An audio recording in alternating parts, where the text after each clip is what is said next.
Well, good evening and good to be back again on Geelong Newsbeat. I suppose the real man of the moment, at the moment, in terms of a lot of attention being focused on him yet again, is Ben Cousins. And what a controversial figure he has been over the years.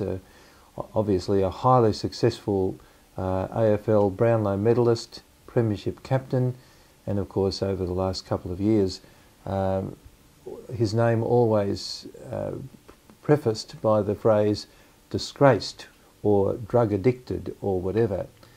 The whole question, of course, at the moment is should he have a second chance? And you've probably got your opinion, and most people do, in some form or other. By the time you see this, the picture might be getting a little bit more clear in terms of whether he'll be picked up in the draft or whatever. But behind all of this is, I'd like to think, is a human being, is a young man who really knows nothing else other than football. Not necessarily his fault. That's the way in which footy moves these days. That you're so talented at 15 or 16, you're snapped up and you're not doing anything else. All you are doing is playing footy and earning a lot of money and all of the things that go with a successful AFL career. But of course, only a chosen few have that career lasting a lifetime if they move from playing days into coaching or the media or whatever. I'd like to think that behind all this lies a person, Ben Cousins, who is someone who belongs to a family, someone who has people who really love and care about him and, as it would appear, have tried to stand by him as much as they could in the past couple of years where his drug addiction has been a focus of public comment throughout the nation. But the chance of redemption, certainly as a Catholic, as a Christian, for me, a lot of life is about forgiveness. A lot of life is about resilience. A lot of life is about starting again. It's certainly part of the Christian mystery of death and resurrection and the way in which that's played out in the lives of all of us. And it translates on a day-to-day basis. We mightn't talk much about death and resurrection in our ordinary day-to-day living, but we do talk about second chance.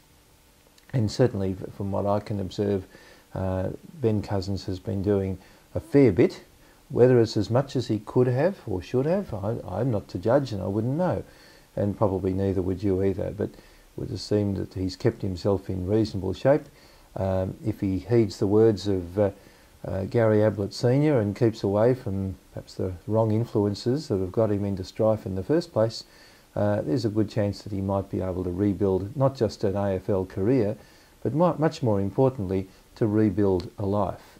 And I certainly hope that he is going to be able to do that, simply because every life is worth salvaging, every life is worth correcting. And perhaps the whole emphasis on drug taking in the AFL needs to, and in any sport for that matter, needs to take a bit of a wider berth. There's been so much focused on one person that the whole area of the culture of alcohol, for example, in football, let alone what that does to people's players' performances during the year and so on different binges and people in strife in hotels and all the rest of it.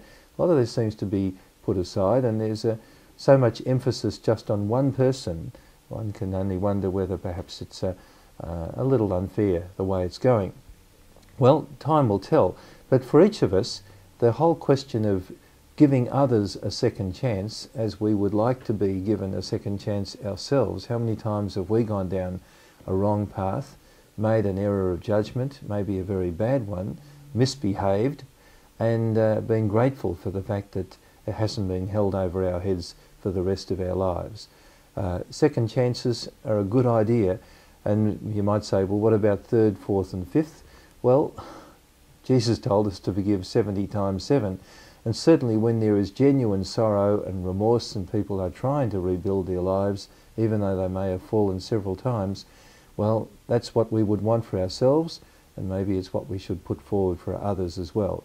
So as we see this very public morality played out in the media and in real life at the moment, it's a good chance for us to look at how much we give others a second chance, and maybe also how often we've needed and maybe received one ourselves. Good to be with you on Geelong Newsbeat.